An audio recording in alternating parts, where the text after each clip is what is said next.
The wind at Camp Reynolds refused to cooperate that morning, gusting sideways across the 1,200-yard range in unpredictable bursts that made even seasoned instructors grimace. For young Marine snipers lay prone in the dirt, rifles steady, eyes locked on scopes.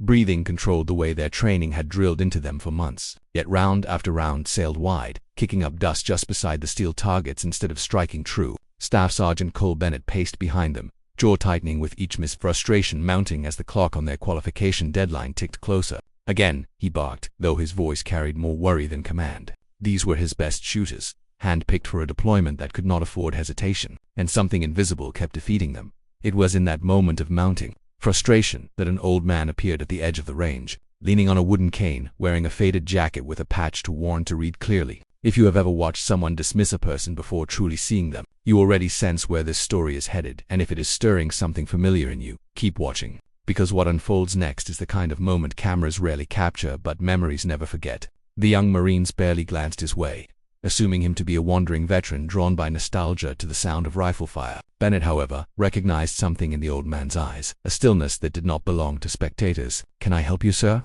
he asked, more out of courtesy than curiosity. The old man's gaze drifted toward the targets, toward the wind flags snapping violently sideways, and he simply said, "Your wind calls are wrong. Not by much. Just enough."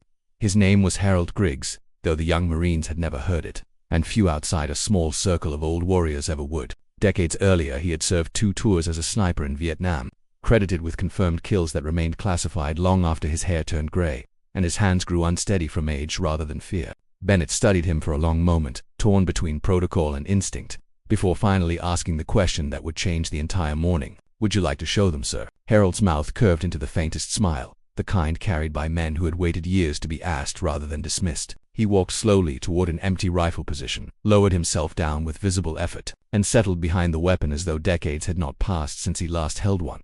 The young snipers exchanged skeptical glances, wondering how an old man with trembling hands could possibly outperform their exhaustive training. Harold adjusted the scope slightly, studied the flags for several seconds longer than any of them had bothered to, and spoke without lifting his eye from the sight. "Wind doesn't lie, son. People do. The flag says 8 miles an hour, but watch the grass bending 40 yards out. That's your real wind, not the flags." He fired once. The steel target rang out immediately, a clean, decisive hit dead center. The range fell silent except for the wind itself, as though even nature paused to acknowledge what had just happened. One by one, the young Marines took his advice, adjusting not just their scopes but their understanding of patience itself. Harold moved among them slowly, explaining how breathing was not just a rhythm but a conversation with your own fear, how trusting a single shot mattered more than fearing to take it, how discipline built over years could not be rushed, only respected. Corporal Danny Reyes, the youngest of the group, and the one who had struggled most that morning, finally adjusted his aim according to Harold's guidance and fired.